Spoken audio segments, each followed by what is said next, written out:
let me tell you about Michael Bryan. He's the first vice chair and program director of the Democrats of Greater Tucson. He's the publisher of the blog for Arizona, done so for 20 years. He's an elected PC, former vice chair in LD20, and a retired prosecuting attorney. And he's going to tell us where people are getting their news these days. Michael, give us the lay of the land. So I'm here to talk about the inevitably growing role of grassroots media in politics. And I want to start out by defining my terms a little bit and what grassroots means. Grassroots meaning media that's part of someone's already established mission, probably unpaid, probably non-professional, maybe definitely volunteer-based, generally the opposite of anything commercial. So that's what I mean by the growing role of grassroots media in politics. And I want to suggest that this really presents an opportunity for Democrats in particular, because we've sort of fallen behind the ball on this matter. Even a decade ago, the idea that some random video or blog post could be so disruptive as to spark a nationwide protest or significantly influence an election would have seemed a bit far-fetched, even to political professionals observing politics in America. But now it happens all the time, and it's really an interesting, unpredictable, and disruptive ways that reflect problems and issues that are important to our communities, rather than just the topics that traditional media elites, which are really just avatars of giant corporations, would like to talk about and whom they would like to hear talking about it. It's a whole new, one might say, disrupted. I'll knock that off now. You get it. For many of us, it's a disruptive way that we communicate with the public. We're used to a much different model of candidates talking to people either through traditional media channels of newspaper interviews or maybe television, or now maybe YouTube or something like that. But definitely a distributed media that has a channel that is probably squatted upon by some big media outfit. So for many of us with double digits on the odometer like me, it's a new way of thinking about political communications and organizing. And I'm kind of thinking through a lot of this as I'm going around talking about this. So who am I to talk about this? I've run a political blog called Blog for Arizona, which some of you may be familiar with, which focuses on Arizona politics for about the past 2 decades. And I've been creating media about local politics as program director of the Democrats of Greater Tucson for the past couple of years. That means you could actually call me pretty old school. Blog posts and YouTube videos. Yeah, how turn of the millennium. But I know one thing that many in my position do not, and that's that I don't know much. Let me give you a couple of examples of what I mean by repeating the word disruptive so often. First, you have cases like the independent newsroom that exposed corruption in the Ferguson Police Department after the killing of Michael Brown. Their reporting was instrumental in catalyzing a whole new movement for police reform and accountability. And we have seen here in Southern Arizona specifically, growth of newsrooms like this right here in our community that maybe you're not aware of, but that we should definitely support. Groups like the Tucson Agenda and the Arizona Agenda, the Arizona Luminaria, kind of an old fart in the mix. The Tucson Sentinel certainly belongs in that category. And the Copper Courier, and there's several of those, the Arizona Mirror and so forth, that have sprung up in the last couple of years, that are run by and for journalists who want to tell stories about our community without the baggage of the old world of media. And then we have examples of video that really sprang movement to life. For instance, there's a horrific video that we all tried to avoid watching of George Floyd being murdered by police in Minneapolis. That footage was captured by just a bystander, and it went viral and reignited the Black Lives Matter movement in a massive way. Suddenly, people all over the country were taking to the streets and demanding justice and an end to racist policing, and it really changed the narrative on how we talk about policing and justice in America. Or what about a local blogger in Kenosha whose post about Jacob Blake's shooting helped restart nationwide protests against police brutality? Crazy how one person's words or images, especially a compelling and informal one, can have far-reaching impacts on how we re-examine our policies across the board. And it's not just activism and viral moments. The grassroots media is shaking up how and who wins elections too. Pete Buttigieg's campaign was really savvy about using things like dad's challenges and relatable storytelling and glimpses of his own personal life to connect with the younger voters online and convey in a really genuine way his values and that of his family. It's an unconventional approach, but it worked for him really well. I mean, he was one of the few primary contestants left in the race for presidency, and ultimately jumped from mayor of a medium town that hardly anybody had ever heard of to Secretary of Transportation, and now with the IRA having a profound effect on our infrastructure future and our economic future, and becoming well positioned for another run at the presidency in the future. He's still very young. Or look at AOC, her entire grassroots campaign that took down a 10-term incumbent, the second in command in the caucus, was powered by her ability to connect with voters through super relatable Instagram and tweet and, well, what they still called tweets and videos. Stuff like her streaming herself cooking or talking policy. It made her seem very much more like a real person that you could have a conversation with rather than a typical politician at arm's length. Now, that authenticity resonates big time with younger people. And of course, everybody's freaking out about the potential for misinformation and astroturfing.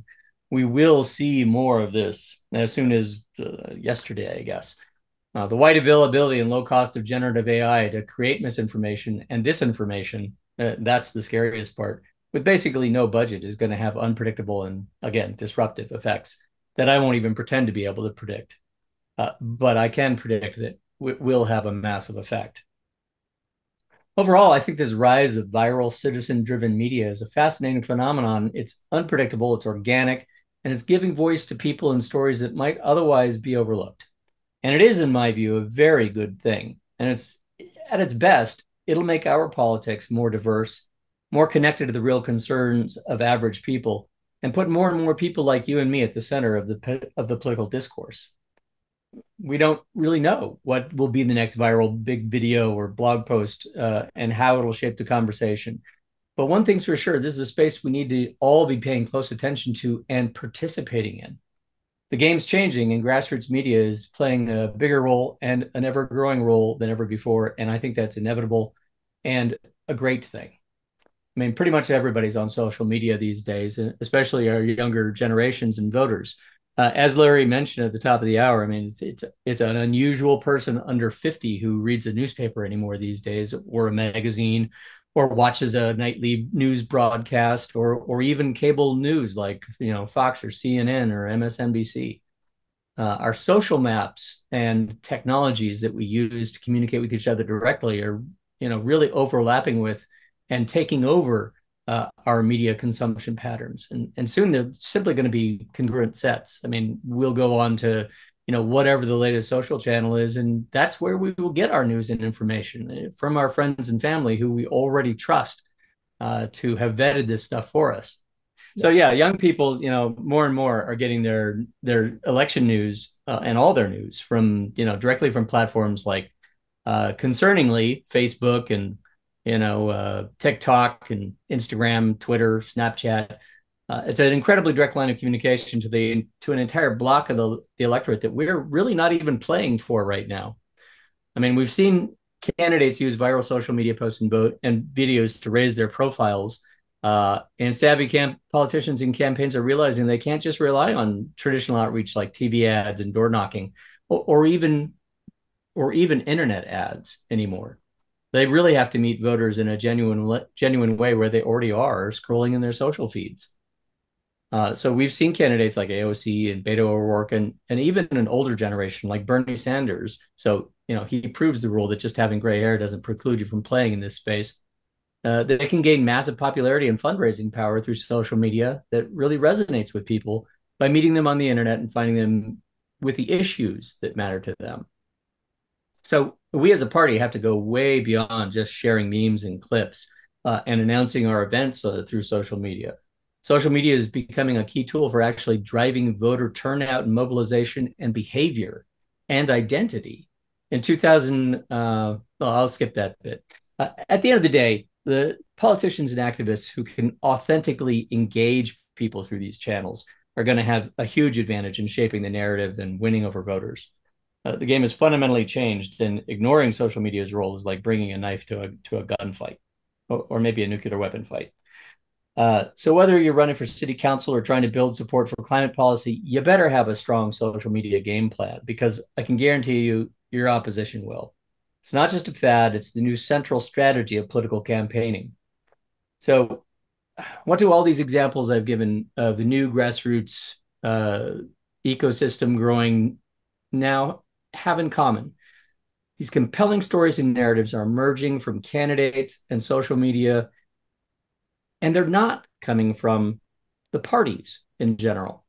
The GOP has done a much better job, actually, at clearly communicating what is and what isn't Republican, and what is and what isn't Republican values, because their party leaders have invested very heavily in networks of media influence controlled by the party and aligned with movement conservatives.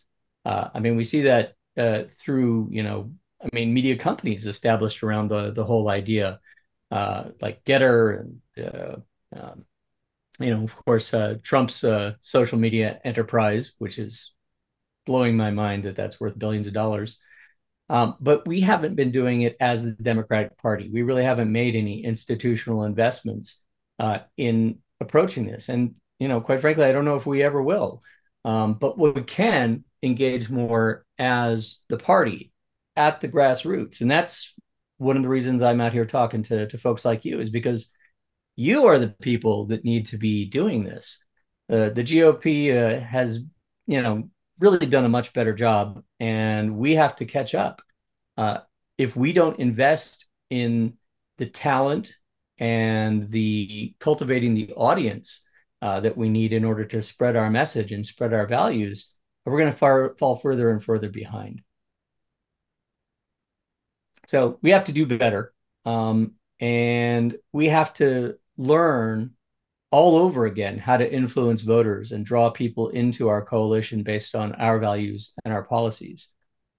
How many times have you heard the complaint from our own voters that we never hear from the party unless they're asking for our vote or money for a candidate? Well, this is why, because we're not constantly talking to them. We're not creating a real dialogue with them through our social media. And that's the challenge that I think groups like LD18 and the other LDs in the state and around the country need to take up for the Democratic Party. You don't hear that complaint very much on the right. Well, at least I don't. Maybe it's not because I'm not, listening to the right people, thank God. But grassroots media acceptance and the lowering of the barriers of cost and expertise to creating media for social media really presents an enormous opportunity for our party to define our brand and establish the terms of debate on the issues that matter most to us, and to connect our local communities and community groups in a deeply meaningful and rich way to overcome the barriers to communication and attention that traditional media imposes on us. So we can no longer rely on traditional for-profit media to cover our events and our issues. We have to cover us, and we have to get that media directly to the communities we want to engage. The party can and must begin to engage substantively between elections on a constant basis as the Democratic Party. Our target communities expect nothing less than a genuine communication with the organization. And that means us right here, the foot soldiers of the Democratic Party, the PCs, the volunteers, the local leaders in our LDs, in our precincts, in our regions or territories, whatever you want to call them, in our counties, all throughout the country, need to be doing a better job and putting more resources, more real resources, into succeeding in this new media environment. And that's, what we need to do from here on. We can and have to communicate our values and concerns with voters as Democrats, not just when candidates are running for office, allowing candidates to speak for the party. We have to start to learn to reflect back to themselves, the communities we seek to represent, so that they can identify with our party as sharing their community's concerns and values and struggles. So we have to actively reach out and make media that tells our stories as citizens who are the Democrats between elections. And, in order to build those coalitions and to build citizen engagement and to build a democratic community that consistently wins elections, we have to tap into the power of storytelling, because really, dry issues and abstract ideas and hopes and, values are great, but they really don't connect with the deepest human part of ourselves. It's really storytellers that do that. And so we have to build our storytelling muscles. And we need to do that individually and as our party organizations. So one of the things we need to do is just get out there and start making media and building that independent media presence in the lives of our constituents and voters and donors. We can and must start to do this as a core function of our local and state parties. I mean, right now we tend to focus on field. We focus maybe on get out the vote just before the election. We focus on providing a platform for our candidates. But how much resources do we really devote to building our storytelling muscles amongst our own party members, and to building and paying to build that independent media presence in our social networks so that we can tell those stories that we need in order to resonate and attract the voters that we want to be part of our coalition? I really argue that, we've been asked to tailor this message to the audiences that we talk to. And for LDs, my message is really simply this: we have to start making that function of storytelling about the party as the party between elections as core to our function as we've made get out the vote or field organizing. The tools and the skills to make that happen are in our grasp, but we simply need to tap into the potential of our supporters and volunteers with an intention of communicating regularly from the grassroots to the grassroots. Michael, thank you very much. You've really touched the live wire. I know there's a lot of questions in the chat. Why don't we take some of those questions? Actually, if I can just close on one little suggestion, a little idea that I had. One of the ideas that I had was to maybe try and stretch our legs a little bit and maybe challenge ourselves here in Pima County by identifying some of our most important goals, some of our most important policies and values, and figure out how to use grassroots media to achieve it very directly. Perhaps a contest to register new voters with submissions at the end of the summer, with the best being funded by our party, our local parties, to help drive voter registration. It seems to me that one of the best ways you get better at something is to practice, and we need. I think that's a reasonable suggestion for how to get that practice. So just throwing it out there. All right, Monica, what have we got in the chat for Mike? Here's a few questions. In what ways do we tell our storytelling muscles? Please give some examples. Well, one thing I've noticed over the last couple of years is that local storytelling groups have sprung up all over the place. I mean, here in Tucson, we have a couple. Odyssey is the one that first comes to mind, but I think there's several of them. So I think one of the first things you can do if you really want to learn how to tell a story that can engage an audience is to go to one of these events. Look at how people do it, and they will train you. Actually, they have training programs to craft your story, to tell it on stage. And, that's a great place to start. I think I would recommend that. And then, secondly, start using your own social media to tell about your values and how those values fit with those of the Democratic Party to your own social circle. Telling your own story. You're oftentimes in trainings about how to run for office or how to run a campaign. One of the things you get taught first is your story of self, or your origin story, as it were, in politics. That could be a really useful exercise in deciding, how and why you want people to join the Democrats, because you have a story of how you came about to that orientation yourself. So I guess I would start in those places. Okay, it's Michael, it sounds to me the best method would be a podcast of sorts. I would suggest throwing as much against the wall as possible and seeing what sticks. But certainly podcasting is one way of doing it. I mean, there's, different ways to engage different audiences. I mean, there's that old hoary truth about people learning different ways, auditorially, visually, quantitatively, and so forth. And I think you really have to reach out in every media you have available, with the volunteers that you have, with the skills that they have in their daily lives and in their professions, to help get those story and get that content out there that will connect with people. So absolutely, do a podcast. Okay. No, next question is, are you saying we need to hire social media influencers? Not necessarily. I mean, maybe that might be some direction you want to go, but I think we should rely mostly on ourselves and on our volunteers, because they have skills all their own. I mean, eventually, when you get to a point where you're creating a whole bunch of content, you might actually want some professional organizer to be able to to coordinate all that, to coordinate a release schedule and the different channels that you release it through. But I don't think hiring people and spending money up front when you don't really know what you're getting for that money.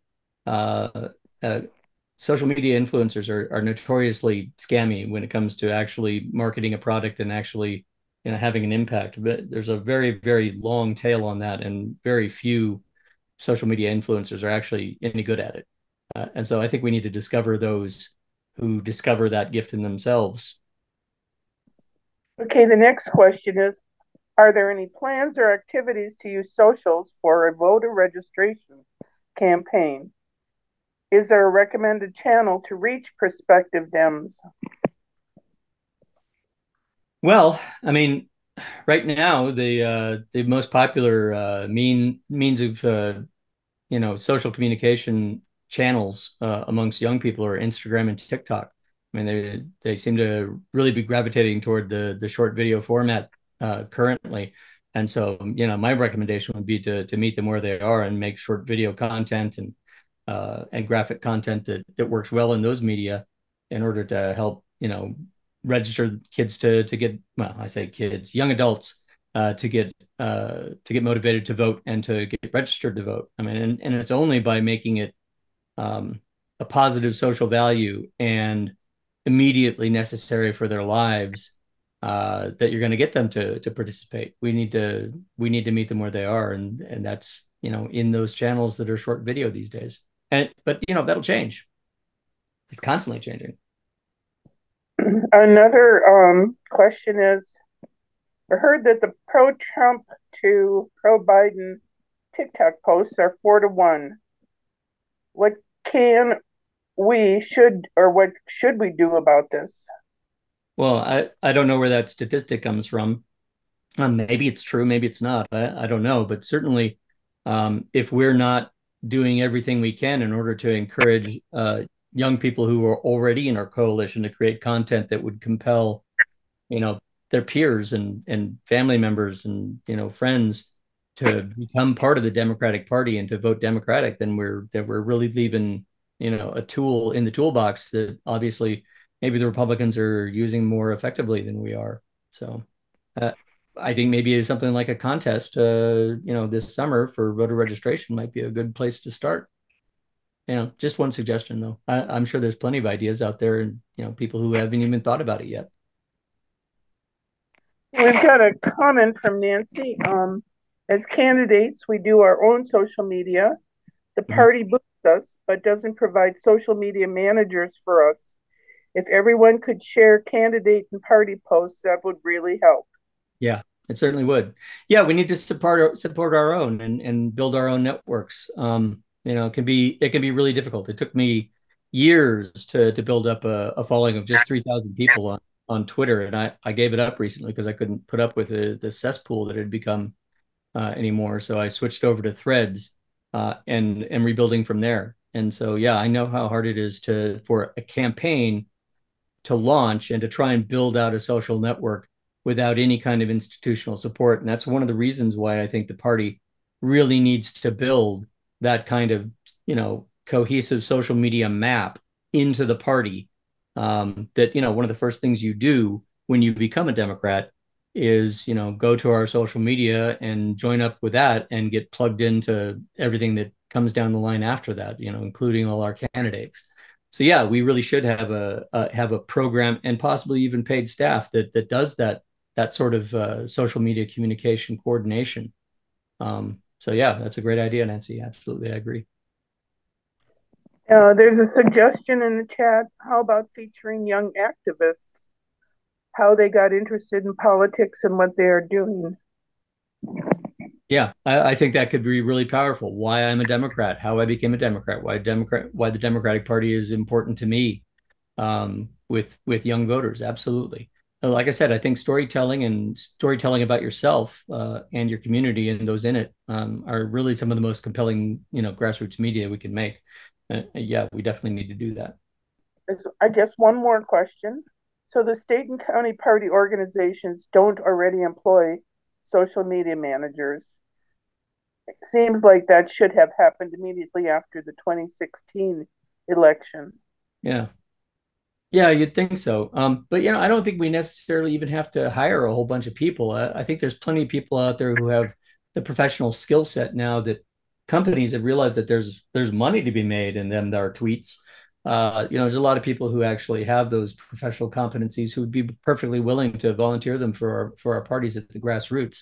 So I think we can prove out the fact that it pays a return on investment with volunteers before we start laying out money. But I would certainly advocate for it if I was in a position to have a say. Let's see. There are many grassroots postcarding groups that address voter registration for Arizona, in addition to writing for Democratic Arizona campaigns. Mm-hmm. Postcarding is one piece of the puzzle. Do you agree? Well, I don't really consider that social media, but I mean, it is an old type of media that's tried and true. There's no reason to abandon efforts on things like, flyers and walking door to door, just because you have some new tools to play with. What works. And so, if we're finding that postcarding, actually is working for people, we should definitely do it, but we should be driven by the data of the result, not by wishful thinking. All right, thank you. That's the end of the questions. Thank you, everyone. All right, thank you so much, Mike. We really appreciate your time and your insight. Just so everybody knows, you just go to blog4arizona.net and you can read all of the wisdom that Mike dispenses, just like on the chart behind him. Mike, thanks very much. We really appreciate your time and your insight.